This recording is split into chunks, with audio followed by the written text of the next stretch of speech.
Hello, viewers. We're happy to have you today. We're going to have an interesting program that you will not only enjoy seeing, but you will repeat it many times, the lessons that you learn on today's shows. This is Democrat Television, and we work with candidates, and we also work with issues that are relevant to our area. And today we're talking with three staff people from the Community Action Committee. It's called the Knox County Community Action Committee. And we're going to talk about utilities. We're going to talk about housing. And we're going to talk about taxes. It's coming up real quick that we're going to start our taxes.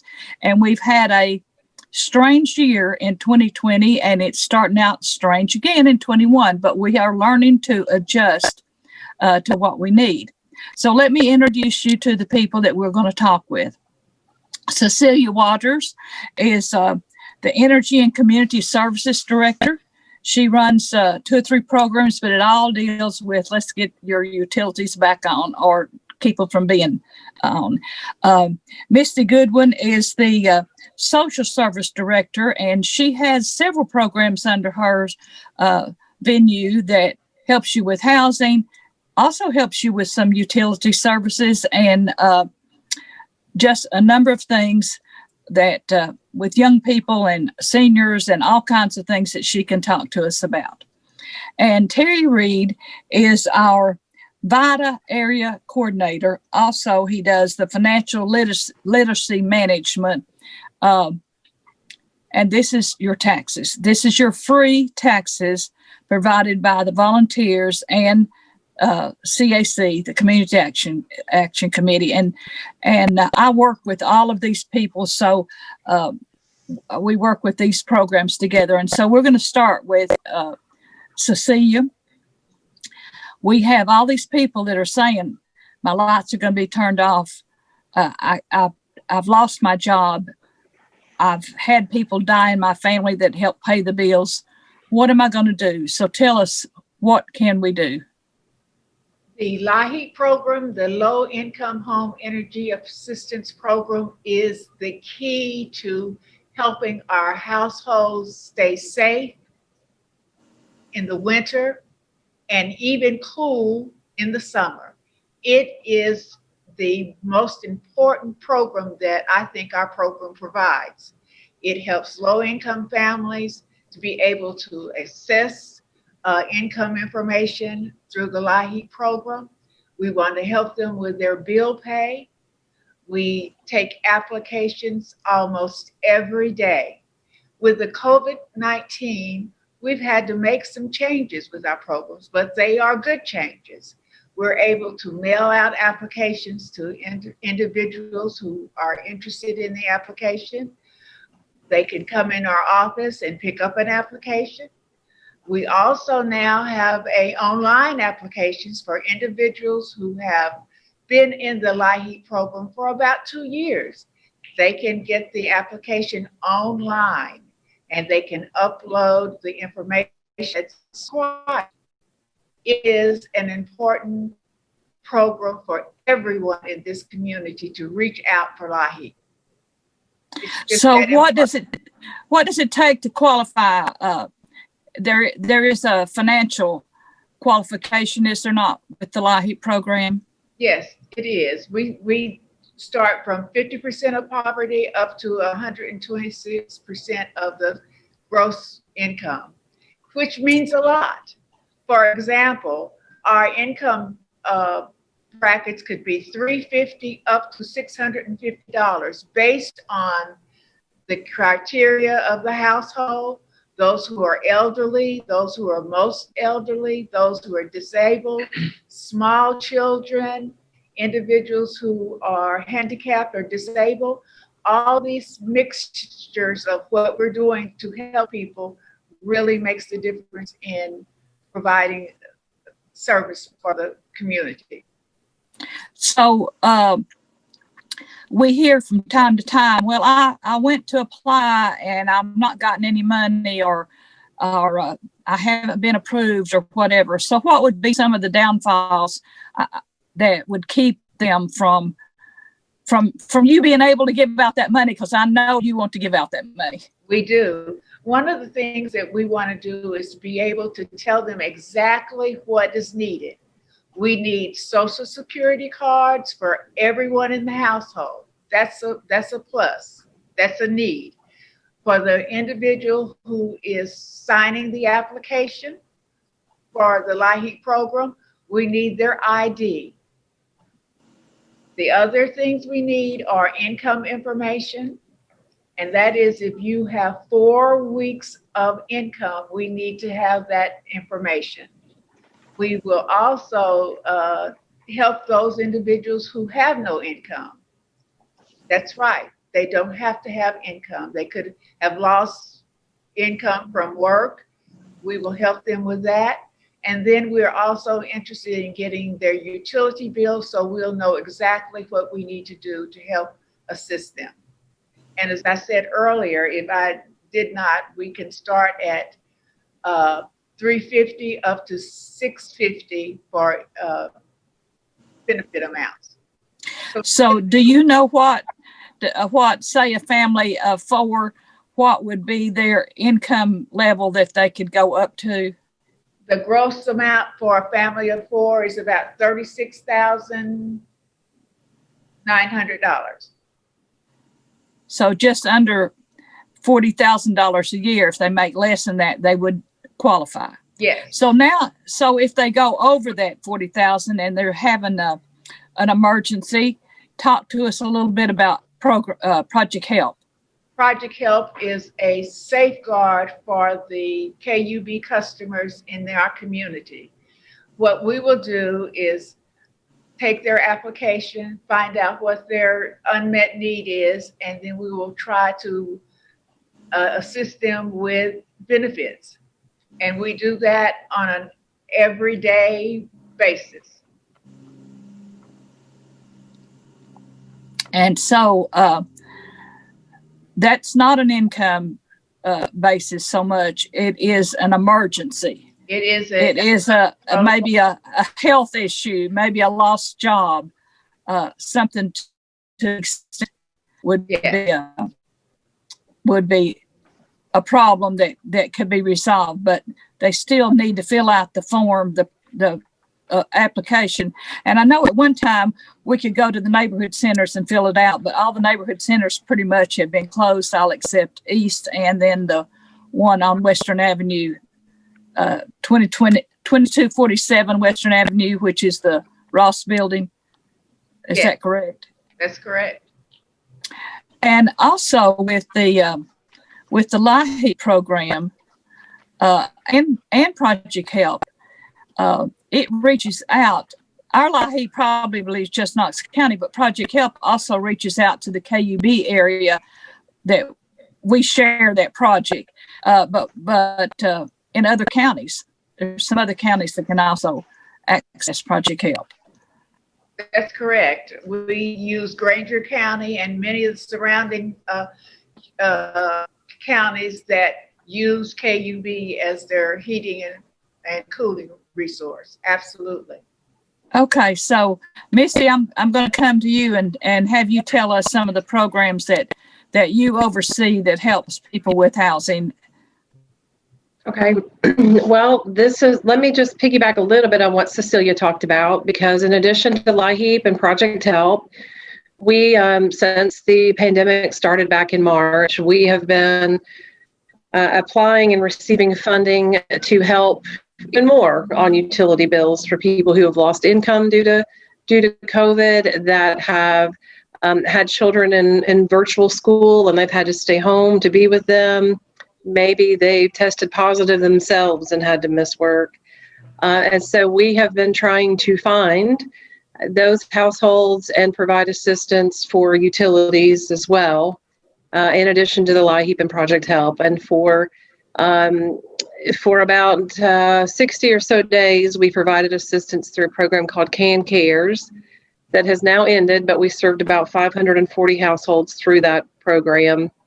And now we have a new program in place that's called the CURE Pandemic Relief Effort Program. And so that is in a partnership with TVA and KUB, where they have given us funding to help KUB customers in any county that have electrical service through KUB, and we are able to assist with utility payments there. And there is not an income guideline. They just need to be able to, show and say, well, not show, but just be able to say to us that they've lost income during COVID and are behind on their utility bills. So if they've got a past due notice, we've got our application online. That is the easiest, quickest way to apply for assistance. And that's at knoxcac.org. On the front page of our website, you will see in red letters, click here for assistance, and that will take you to the link of our application. And then all we need is that application, copy of their ID, and then a copy of their utility bill with KUB. And so we're also able to help there, and then working hand in hand with Cecelia with Project Help and LIHEAP. When people need additional assistance or qualify for those programs, we're trying to connect people to everything we have to offer. In addition to that, we have been providing rent and mortgage assistance through our neighborhood centers, and that is here at the West location at 2247 Western Avenue, and then at our Asheville Highway location at our East Neighborhood Center. And we, again, have received funding from both the city and county to provide rent assistance, and to also provide mortgage assistance in the county. Home Source is the agency that's providing mortgage assistance for those residents that live within the city limits. And to date, we've been able to assist 368 households with rent and or mortgage assistance. In addition to that, many of the programs that I oversee here at CAC are to help families who have found themselves homeless, and that number has increased a lot during the pandemic. What's been happening, we believe, is that a lot of the landlords are not being paid. People just don't know about the assistance that we have available to help, and so landlords are asking people to vacate apartments, rental properties, even though right now there is a moratorium on evictions. That word is just not getting out to all of the people that it really needs to get out to. But they just extended it through the end of this month, through the end of January. There is a moratorium on evictions. So people that have lost income due to the pandemic need to be able to demonstrate that they've reached out for assistance, but that they have been impacted. And right at the moment, we want to see those people get connected. The best way to do that is to call 211, and they will then route people to the appropriate program. Several of us have funding, and so they will get people connected to the right place. So, but we have been trying to just do as much as we can to keep people housed. As I mentioned, there are a lot of families that have found themselves homeless, though. They've left their apartments, they've moved out, not realizing that there is this moratorium in place. And so we have increased our staff and our capacity and are continuing to work on that just to be able to meet the need of families who unfortunately have found themselves homeless. We've got about 35 families on average that have been living in their cars, and so that is more than our normal number. And shelter space is limited in Knoxville, so we are trying to do everything we can to get assistance to those families as quick as possible. In addition, we provide homeless outreach services to the streets of Knoxville and trying to get people connected to housing and services. We also have a Youth Wins program helping homeless youth who are experiencing homelessness to find housing, again, get connected to shelter and just some stability. Trying trying to keep kids connected to school and get them through graduation. So we serve youth 18 to 21 through that program. To date, since March, we have assisted, or we've provided assistance for 185 households to go into housing. And so that's a high number. We've been, applying for additional money, and as I said, staff capacity to help where we can with those experiencing homelessness during this time. And then I guess the last thing I just wanted to talk about, social services. We've had one of our employment programs has been fielding a lot of calls from people who are struggling to find out about their unemployment. They've applied, they've not heard back. They're trying to navigate that whole and struggling. We have been fielding calls for that and assisting people through that process. And we just recently, this past month, hired 2 employability specialists who are going to be working with those individuals who have found themselves without employment, and we're going to, working to help them connect back to employment and find jobs that are available. So that's something that we've just kicked off really at the end of last month. And getting that up and running. So we're really trying to just be very responsive to all of the issues and what we're seeing through the pandemic, and trying to help in every way that we can with keeping people safe and stable in housing.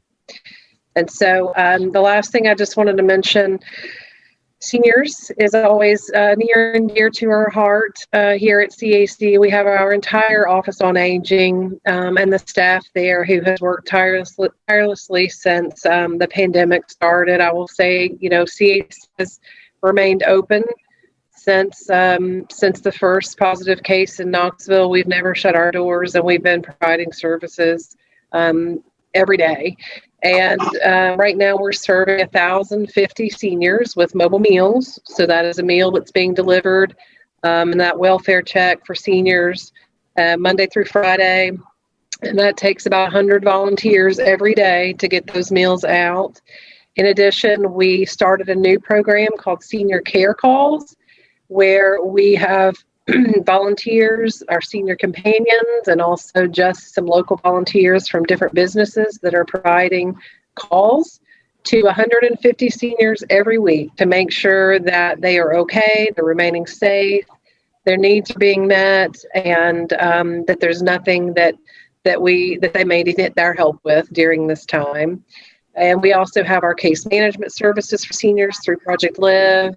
And when we find seniors that are in crisis or don't have heat or don't have power, or we've got a few right now that don't have heat, that we've been purchasing heaters and taking those out and trying to look at the HVAC systems to see what we can do to get those up and running. But, again, just in an effort to provide every service we can to be sure that our community and the folks that are living in our community are safe and stable during this time. So thank you, Misty. It's amazing what comes through the Community Action Committee, which is a national program, and many cities have a Community Action Committee of some kind. Ours is Knoxville and Knox County, and it's a way for federal funds to come in to help programs. And of course, you all apply for grants and that kind of thing. You also have a program that takes people to work if they don't have a transportation. They put them on little buses or cabs and be able to take them to work. You also run the Head Start and the AmeriCorps and a number of other things. But we need to talk to Terry about taxes. He's waited for us women to talk, and now he's ready to tell us about his program and his volunteers and how it's going to be. It's going to be this year. We're not sure exactly what, but we are going to be doing taxes.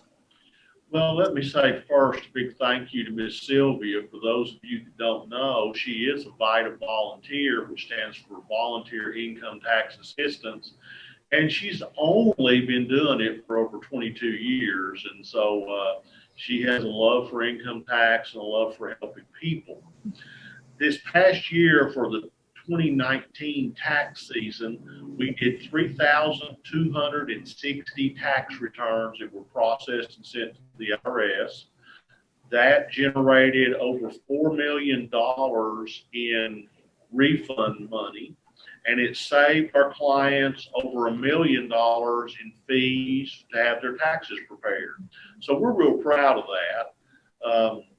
We didn't do quite as many as we had done the year before, but COVID was a big part of what happened to us. We were doing taxes for people sitting in the parking lots and doing those kind of things. So it was a very successful year with all that we had to deal with.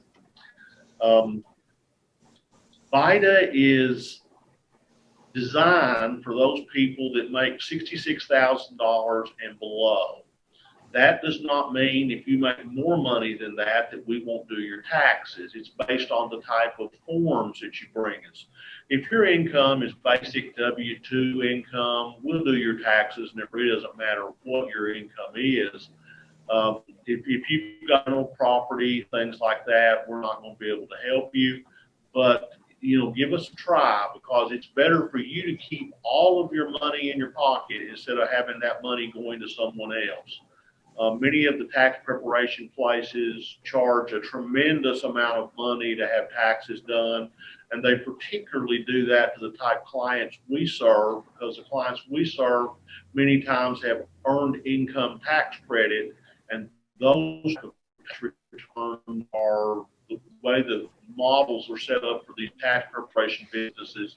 They charge exorbitant amounts for folks that have earned income tax credit. And that money is supposed to go to help you raise your children, feed and house and clothe them and send them to school. And if you're paying $500, $600, $700, even $1,000, I've seen, to have your taxes prepared, you can come here and do it free, and that's all that extra money in your pocket. That's very important. The things that you will need to do taxes with us, and we have 3 sites. We have the main site here at the L.T. Ross building. We have a site at the Cokesbury United Methodist Church. We normally have a site at the East Neighborhood Center. We still think we're going to be able to do that, but there's some COVID issues we have to work through with that. But you need to bring, if you're married, you bring your spouse, of course. We have to have Social Security cards for everyone who's going to appear on the tax return, and all of your income information, W-2s, 1099 miscellaneous, Social Security forms, those kind of things, and picture IDs. You bring those and we can take care of you. Now, this year is going to be a lot different, because all of our sites are going to be appointment-only sites. The L.T. Ross building for years has been a first-come, first-served walk-up site, and it was like an anthill here. There were people everywhere. Well, again, because of COVID, that's not going to be that way this year. It's going to be, you have to make an appointment. And right now, if you need to make an appointment, we're not going to be starting that till around the 20th. So don't call until around the 20th, because we're still waiting on the IRS for them to tell us when we can actually start filing tax returns. We don't want to start making appointments till we know what that date is, because we don't want to have to call people back and say, oops, sorry, you can't come in. They're having to redo their software because of the legislation that was passed at the end of the year of 2020, and they've not gotten back with us yet about what needs to happen. But we will be doing appointments. We will be doing taxes. You won't be coming in the building. You'll be basically sitting outside in your car, and we'll be talking back and forth to you with cell phone. And your tax returns, your paperwork will be filled out in your car. We'll bring the paperwork in. You'll wait. We'll do your taxes. We'll bring it back out to you, go over it, and get you to sign it, and you'll be on your way. We're hoping that it won't be a very long process. You won't have to wait as long as you did when it was first come, first served. So VITA is going to be different this year, and pretty much everything is in our world today. So we also did taxes all through the summer, even though in March we had to close down. We did do by appointments through the summer, so that would be a lot the same. but it's just not having the people in the building to come when we first open up for February, say. Usually we're so, from the time we get there to the time we leave, we've got people waiting in the seats to do their taxes. But we're still going to do their taxes. We just have to do it safely for us and safely for them. It's safety all the way around. So talk to us about how many volunteers you've got now that are doing taxes. Because I know once we get you, you rarely ever leave us because it's so much fun. That's true. We have approximately between 35 and 40 volunteers, and the reason I give you an approximate number is because I only count them once they get certified as tax preparers. Right. All of our volunteers are IRS trained. I'm an IRS regional trainer, and they're trained with IRS materials, IRS software, and they're certified by the IRS to be able to do the type of tax returns that we see.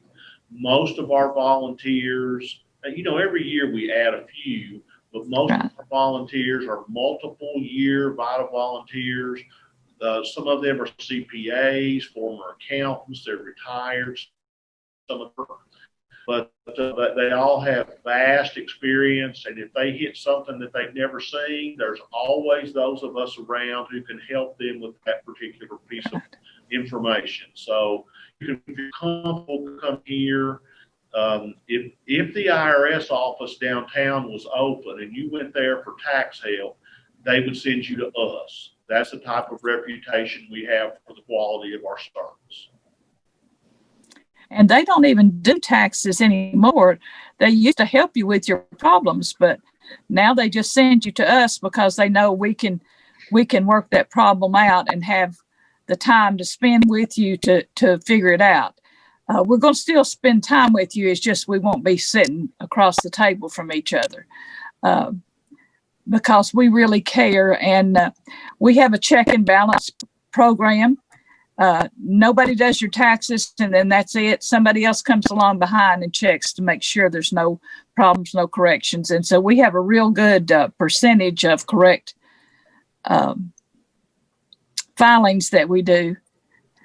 Yes, ma'am. As you tell me, the only errors that we really make are those that the client has told us. And we only can do what the client tells us to put in. So I want to thank all of you all. Great programs that you oversee, and you really care about the people that you help. So I want to say thank you, and thank you all. Okay. And thank you, Kyle. Thank you, Kyle, for fixing it up, and Cathy for being there to help us with the Zoom. Thank you so much. So goodbye. Bye.